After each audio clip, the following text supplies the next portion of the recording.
Welcome to the Husker Army Podcast with your host, Husker fanatic Ryan Knutson, former Husker wide receiver Kenny Cheatham, and Husker recruiting guru Matt Sass. All right, everybody, fall in at attention. You are tuned in and locked into another episode of the Husker Army Podcast, brought to you by the Husker Army fan page on Facebook. Check them out. Matthew Malone, thank you, my man. I am one of your hosts, Brian Knutson, Husker fanatic. With me, as always, another host, Mr. Kenny Cheatham, KC. Yep, shake your head, man. Yeah, absolutely. We got two special guests with us here today, guys. Two former Husker pipeline members, offensive linemen. We got Mr. Cody Volk joining us today. Glad to have you here, sir. And of course, we got Big Dan Waldrop joining us. Gentlemen, let's just jump right into it. Definitely not how we want this season to start. It seemed like more of the same. We've actually now become the only college football team in major college football history to lose this many games by single digits. We are now 1-9 in the last 10 games, and the point differential's 2. Wow. Kenny, what do we do, man? I see you shaking your head just horribly, man. I feel so bad. I don't know, brother. I mean, honestly, fellas, yesterday was that was a gloomy day for me. I mean, I was really drained because I didn't understand. I couldn't understand. And I'm sure we all had that same feeling. I mean, I literally at the end of the game was like, huh? This is a Twilight Zone. Yep. This can't keep happening. More like Groundhog's Day. Something. Yeah, it's always something. It's just we can't get past. And I'm sitting there and I'm like, I really I mean, I really want to see what you guys have to say about it, especially with the offensive line and what you saw on that side. I know what I can say, what I saw in regards to the defense, in regards to the drop passes. But I really want to get in depth with you guys on what you saw. I mean, yesterday was rough. Yeah. I've had some rough ones, especially after last year, but yesterday was rough. All right, Dan, let's start with you, dude. Offensive line, we got to talk about it. Pass protection was decent. Run blocking was non-existent. It was absolute trash. You couldn't. Not like it is, Dan. You just couldn't squeak anything through. I really admired that first drive. We threw the ball and the pass protection was great. I was like, wow, we can pass protect. Yeah. Fantastic. And I thought that momentum would move into good run blocking, but that was not the case. There was always somebody on the running backs, barely past the line of scrimmage. We just couldn't get it done. And then later on in the game, pass protection started breaking down when they made changes on the defense, and the offensive line wasn't picking up some blocks that they didn't see and stuff like that. I was just disappointed. It's hard to explain. It's just kind of like the same thing over again. Like the whole Kobe thing, it's soft as Charmin. They just seem soft guys, and I don't know. I hate to kind of come at those guys like that, but it just seems like, yeah, you can pass protect a little bit. They made changes on defense. Where was the changes for us? In run blocking is Nebraska pride. Take some pride. You wear that in on the helmet as an offensive lineman. That's where we do our dirty work. That's where we put in the 600 rushing yards a game, stuff like that. It just didn't seem like they cared. Cody, you and Dan were roommates back when you guys played even. You guys were a unit. It was still the pipeline. And I put a post out there showing that these guys looked like a pipeline, looked like they were ready. I even played Walk by Pantera for them. I mean, come on. What do you see out of this group yesterday? Oh, we look the part. I mean, without a doubt, we look the part. We're big. That's what they call us, the all bus team before. Yeah. We look great getting off the bus, and then we weren't getting to the second level on anything. Nope. And scheme wise, when we ran that counter a couple times and we got some yards on that, but what did we have for perimeter runs? anything to kind of get anybody out of the box. Not really. I mean, we're running into the back of a double team where we're not chipping off to anything. We're not even getting a push on a lot of stuff. Pass blocking was great, but Northwestern really didn't bring any pressure a whole lot. And then when they did, our tackle's watching the DN go inside, turns his shoulders. And I know Dan and we went to the Ohio State game last year, sitting on the sidelines, watching our tackles pass block, screaming at them, stop opening up. Yep. Because they're opening up, turning their shoulders out to the DNs and just getting worked. And I will say, they looked better yesterday, pass blocking, without a doubt. Yep. Yeah. But it was pretty basic what was coming at them. Now, if you want to take any positives away from yesterday for the offensive line, no penalties, guys. They cleaned up the stupid mental mistakes. Absolutely no penalties on the offensive line. No holding, no false starts, no illegal hands to the face, nothing. We'll wait till we get into Big Ten play then for that. Yeah, even though it was a Big Ten game, it didn't even feel like it. It really didn't. And being on foreign soil, look, I'm glad the fans and the team had fun, but look, that fun ended once that clock hit 000. Losses in another country don't count, right? That's what everybody says. I'm kind of adopting that. Yeah. Long plane ride back. Oh, Right back. could you imagine that 8.5 hour flight back? No. If I was in first class, I'd be sleeping though. You'd be sleeping in if you were in coach, Dan. Let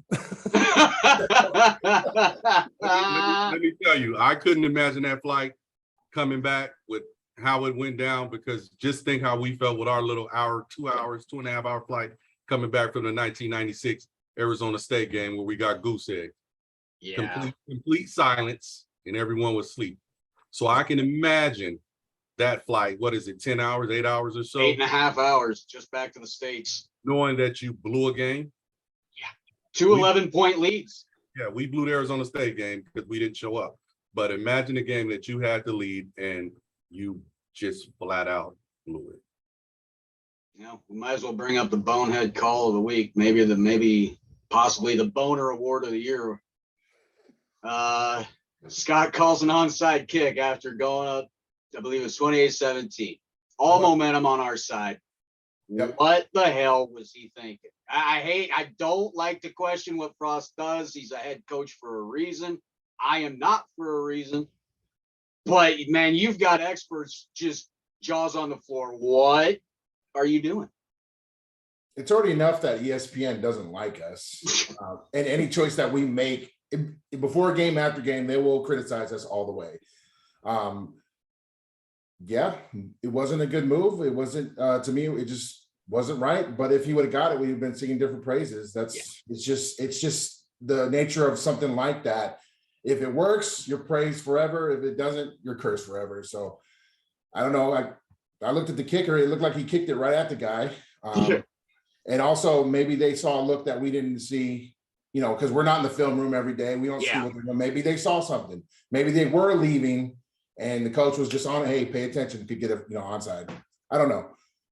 You see, I felt like maybe that was a judgment call on the kicker at first, because when he came off the field, it looked like Bill Bush looked at him like, what are you doing? Like he wasn't in on this call. Right. So, and then Scott took credit for it, and I was like, oh, that's even worse. I mean, I could have lived with it if the kicker saw a formation and made a judgment call, wrong call. We've had kickers do worse. So, Kenny knows. So I could have lived with that, but then finding out it was Scott's call, that makes it a little bit different. Cody, what did you think of the call, man? Questionable? I've made a call like that in a game before. Out of arrogance? Was it arrogance? It was wanting to go for the kill. Yep. There was so much time. And I made mine in the middle of the second quarter. Oh my God. We were up 2 touchdowns, and it's a high risk, high reward. Yeah. But then again, we recovered ours, so I look like a genius. If we recover that one yesterday, everyone's thinking about, oh, look, that's awesome how aggressive we are. The new special teams coach is, we're doing great there. We didn't recover it. We lost momentum. We still had a quarter and a half of football to play, where we dropped how many passes? Numerous. We didn't protect. Way too many. I don't even want to say what I told Dan yesterday about how he tackled. Oh God, yeah, we're gonna get into that one. But that onside kick, if Scott called it, for me as a head coach, I sit there and say, I understand it. You're wanting to keep momentum on your side. You've had too many games where you've sat back and it looked like you played to not lose. Yeah. And it comes up, you'll lose. And I like the aggressiveness of it. But what you said when the kicker walked over to Bush, it didn't look like it was, hey, well, we made the call and it just went wrong. It looked like, what did you see that you decided to do that? Because even the guys coming down the field weren't coming down to look to get that ball. No. They looked like they were just covering. So I don't know. And Scott's a player's coach. Yeah, to me, it looked like Bush just said, you just do what you want. I try to read lips a lot. I've gotten decent at it over the years, but it just looked like he said, doing what you want. Yeah. I'm like, uh-oh, he's in trouble. I mean, is Scott going to throw his kicker under the bus? No, he didn't. Yeah. So much appreciation on that. So maybe it was what I saw, and Scott's just protected his player. Who knows? All right, Cody, you brought up the receivers dropping passes. Kenny, you want to chime in on this, and I know you do. Receivers did have a decent day in yardage overall. I mean, IGC, Isaiah Garcia Castaneda, 4 receptions for 120 yards. That's pretty good. Palmer had 8 for 68. Vokalek, unfortunately, just a twisted ankle, thank God, 5 for 63. Alante Brown, 3 for 32. Brody Belt, 2 for 29. Washington, 2 for 27. I mean, Casey really spread it around, but Kenny, you saw it, man. When it really mattered, especially the ending of the game, they're not holding on to it. Yeah, I mean, I think that played a big factor in regards to how we're moving the ball. I mean, I think on the first drive, we had a drop by number 3. Trey Palmer. I think he missed quite a few. The one at the end of the game, that was a catchable ball. It was a drop. It's just hard for me as a receiver because, and I'm sure those guys can tell you as well, the big fellas, when you're on offense, you look at everything the offense is doing. You're looking at, especially them being linemen, you're looking at how much time the linemen are giving the quarterback to get the ball to the skilled players out wide. And he had time, and unfortunately at the end of the game, it collapsed a little bit, but with the drops, it affects everything. And like I said, we didn't get a good running game to open it up even more. Northwestern didn't do anything that impressed me defensively. There was nothing I saw that you said, okay, they're coming with it. It was just unfortunate drops in critical situations. And that last one pretty much sealed the game and ended the game. But I go back to 8 minutes in the fourth quarter, where I thought we did something a little too fancy using the receivers. Was it reverse or something? End around, yeah. And it was 2nd and 15. Why? Yep. Why get cute at that point in the game? Keep doing what you were doing, going forward, and then we could have probably got a touchdown. But I mean, just the drops. I'm sure they're gonna get it in the meeting room in regards to that. So I hope so, because they're drive killers. They really are. I mean, Dan, are they getting it in the meeting room, or are they just saying getting pats on the back next time? That's I don't know. I think Coach Joseph's definitely going to be up their butts for this one. Good. He's a no-nonsense coach. I mean, he's flat out even told him that if you're just hurt, I expect you to play. If you're injured, I understand. Yeah. So he ain't messing around. Now, all right, guys. Casey Thompson, not a bad showing. I mean, came out like a ball of fire. Jeez, I mean, Husker fans are tweeting out like they haven't seen this in forever, which we haven't. So, I mean, the accuracy was better in the first half, obviously. Looked really good going through his progressions. He was given plenty of time in the pocket, knew when to step up, looked really good doing that. But the second half kind of bothers me because as that game wore on, it seemed like his accuracy was kind of dwindling a little bit. some overthrows. We had quite a few overthrows and some missed passes. Yeah. But and I'm sure we all can attest and agree to this. Weren't you all a lot more comfortable watching them play than I've been in the past? So much I'm going better. to say what I said yesterday. I feel like he's going to win us games that Martinez couldn't. Yep. Right. That's what I said. I had personally a level of confidence watching the game than I've had. We all know we were expecting that big turnover or that critical thing to happen. So the first interception, I was like, oh, okay. I was a little shocked. Yeah. But could have went either way if the receiver a little bit more. It was kind of in between type ball.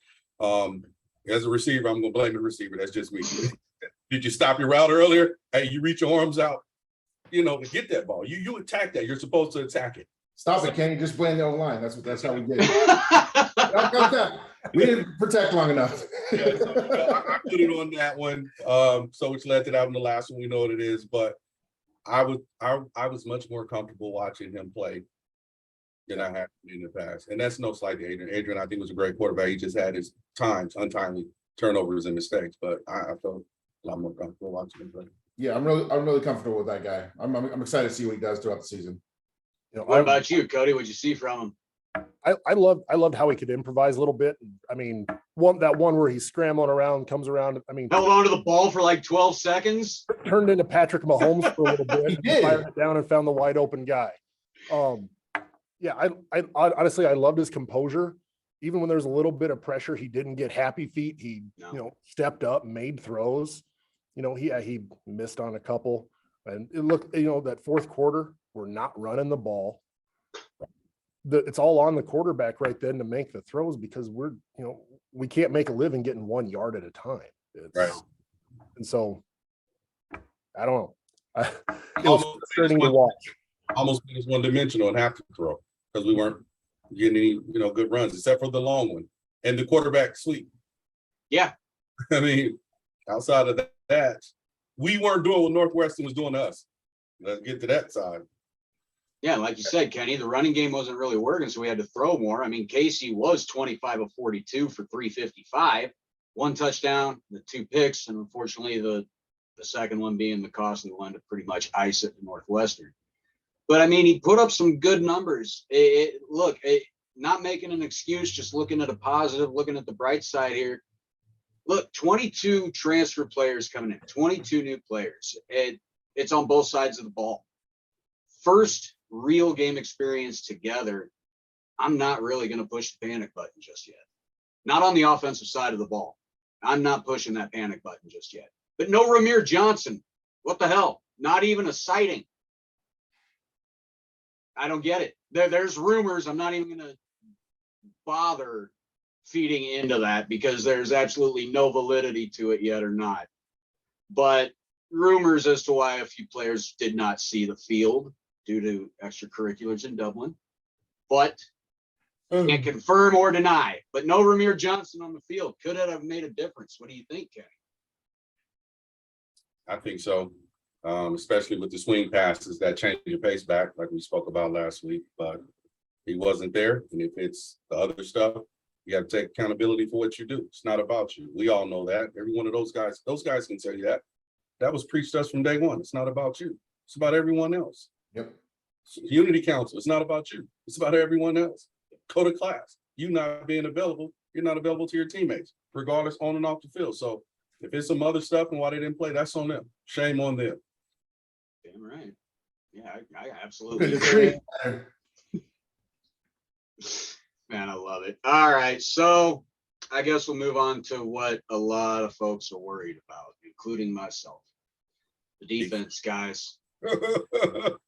Boy, oh boy. Look, I didn't expect them to be gangbusters, but I expected to see some pressure, some hurries, some tackles for losses.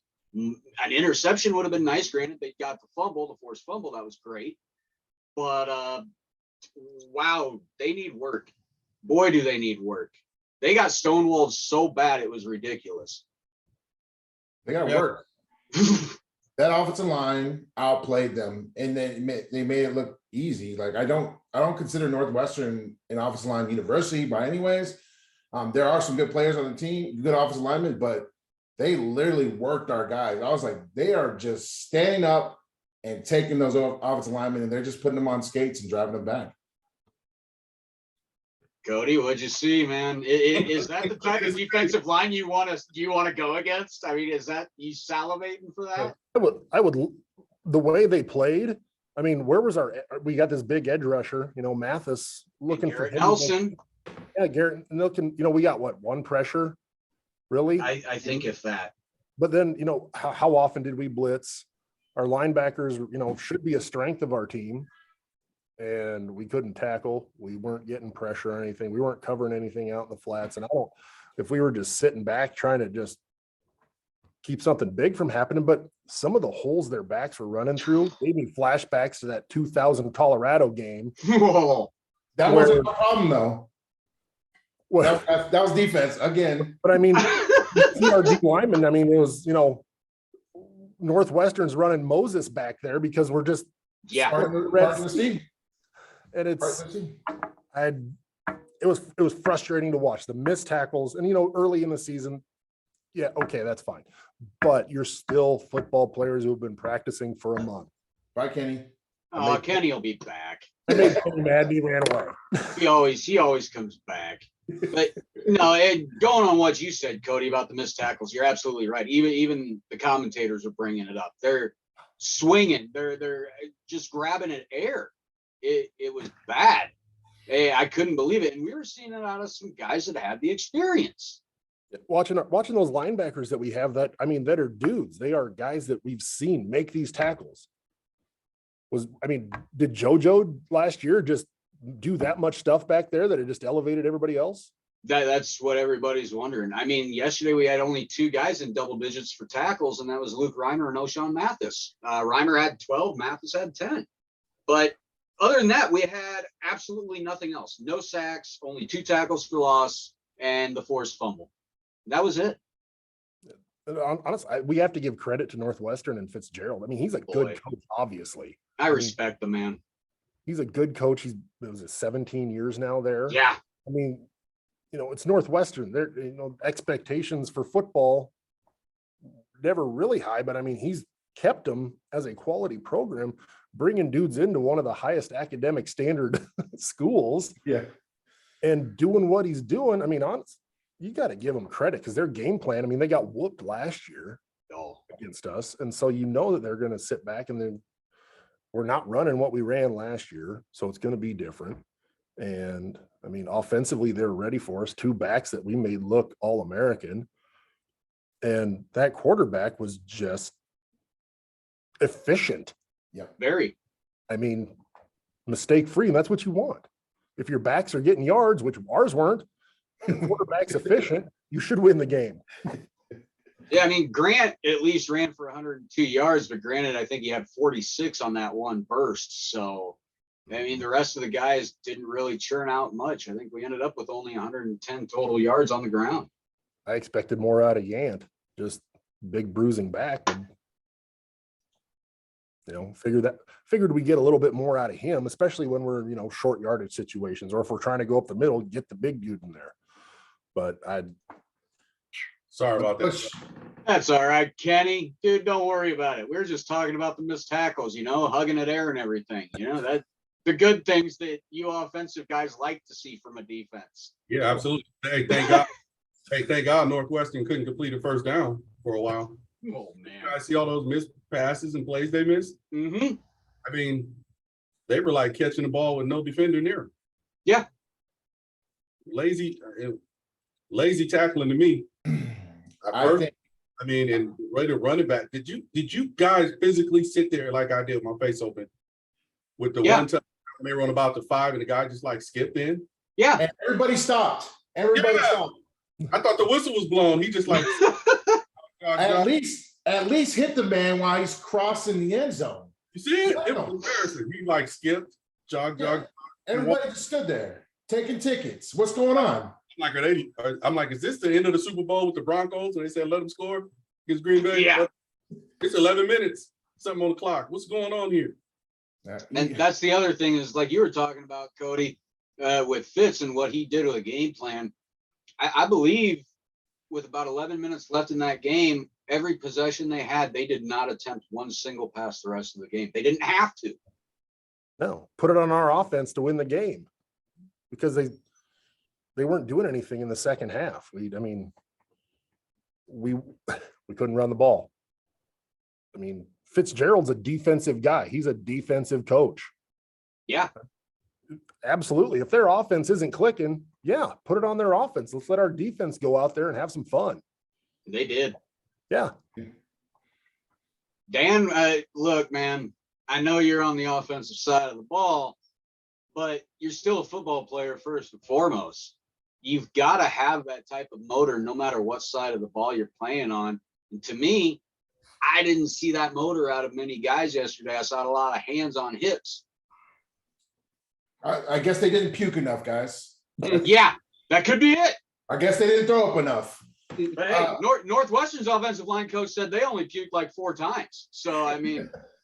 You know what? I hate looking into the past on like players that me and Cody played against in the scout teams, like, you know, Vanden Bosch and Steve Warren and all those guys. It's like when you got on the field with those type of guys, there was a general fear that these dudes were going to put your quarterback in the hospital. Kelsey and all them. I feel like these offensive lines said, it's time to eat. It's IHOP today, pancake breakfast for everybody. Everybody's giving excuses like, oh, there's a lot of holding going on. That's what we do. We just conceal it. Exactly. You can see it in every play. Yeah. If you're not holding, you're not trying as an offensive line. That's what I told my offensive line. If you're not holding, you're not trying. There was a play where one of our offensive linemen literally tackled the D lineman, and I was like, we got away with that call. It was our backs were towards the end zone. We were on like the 2 or 3, and he's tackling the guy. I go, refs didn't call that. Just play ball, guys. I don't know. It's just disappointing to see. But let me clear one thing up though, with Dan talking about being on the scout team. He spent 1 year on the scout team. So no, yes. Yeah. 4.5 here. Damn. That's all right though. Don't worry about that. I saw so many other teams' offenses. It was wonderful. Dude, I can't believe that we're actually talking about another 1-score loss, another one that could have gone our way. And look, the team gets the ball with, I believe it's just over 2 minutes to go, maybe 2.5. I could be wrong.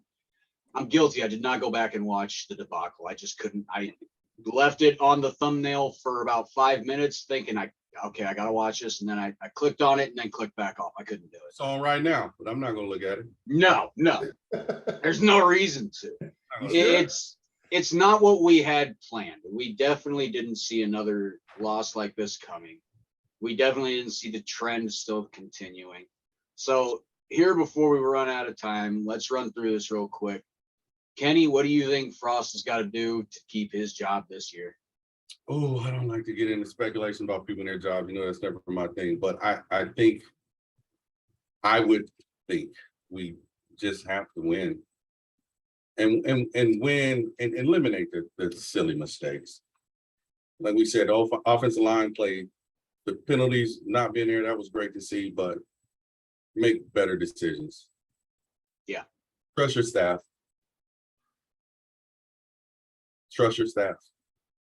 Diane, what do you think?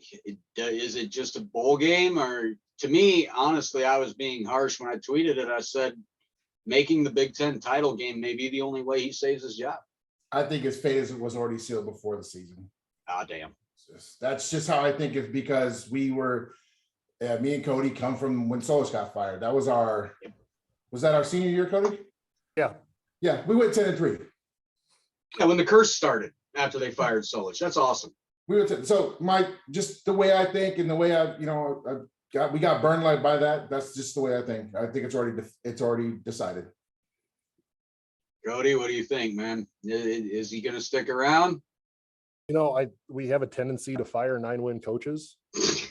I think we had half a curse when Solich got fired, and then we came back with Bo, and he consistently won 9 games, 10 games. Kick him out the door because people didn't like him. I mean, yeah, he was rough around the edges, but he was Bo. But his losses were bad. That's what we heard. No, yeah, they were. But yeah, 9 wins were nice. Yeah, I mean, but it wasn't good enough. And now we fired 2-9.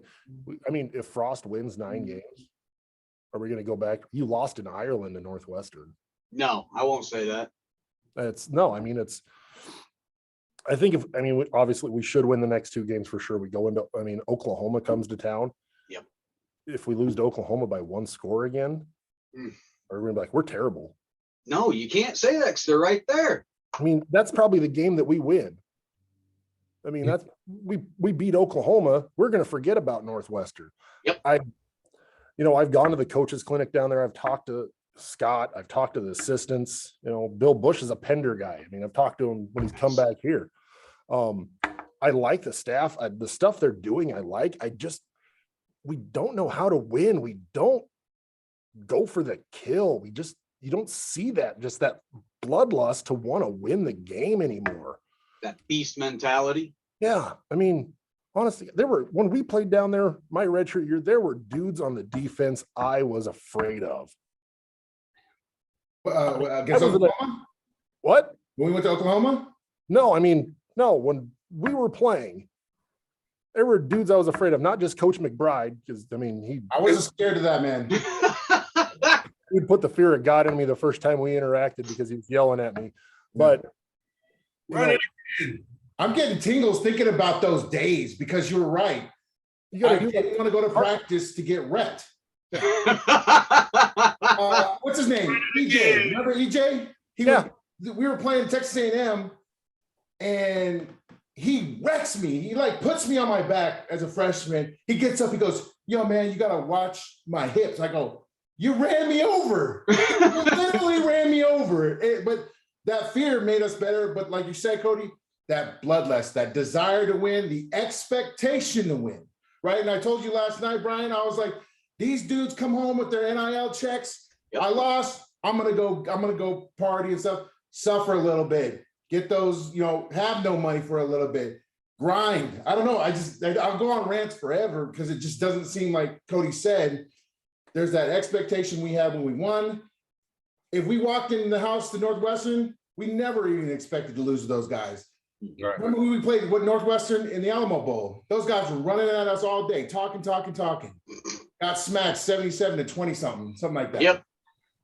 Beat down. I was at that game. I was actually at that game. Nice. I was scared to death to go to practice on Monday when we lost. Oh God, I bet. Especially first couple of years as a scout team member. Oh. I'm like, holy crap, Kyle Vandenbosch is going to rip my head off and line up and show everybody what they should do. When we lost to Texas the first time, that was nuts. That was absolute nuts. I'd never taken a beating like that. Right. And it was what we expected. We knew what was coming then. We knew that next week we felt bad for the team that was going to play us because we took a beating from those guys day in and day out. We didn't want to lose. We didn't expect to lose. We knew how to win. We knew we should have won. So it's that desire. It's the expectation. It's the program. It's the history that we had. Yep. We're so separated from it now. But here's my take on why, fellas, and you guys came in, of course, right after me because my last year was 99. Mm-hmm. They don't know what that expectation is. It's lost. They don't know. So those expectations and all of those things have been lost. They're going into games now hoping to win. Whereas when I was there and when you guys came in, you expected to win. The loss was the shocker. Yep. Yes. So it was different. So I can honestly say my time, I remember going into games and saying, let's hurry up and do this so we can get back home and act the fool. Let's hurry up, go out here, do what we do, and let's go back. So we're going to be out hanging with each other, acting crazy tonight and do what we do. So they don't know that. So it's a lot different for them than we had it, guys. Because you guys came in under the guys I had. My senior year was Coach Soldier's first year as a head coach. So where was the disconnect? You guys came in with my people. Yep. That was everyone else's people. So everything we were taught and how we got broken off was sent to you guys. So it's just different. So hopefully they get it together. All right, guys, we got less than a minute left. I got to run through the breakdown. Guys, you know where to find us. Twitter, Instagram at Husker Army Pod. So we'll shut it down now. Great episode. I'd love to thank my guests, Big Dan Waldrop, and of course, Cody Volk, for joining us today. You guys were awesome. So for myself, Brian Knudsen, Kenny Cheatham, Husker Army, at ease, and you are all dismissed.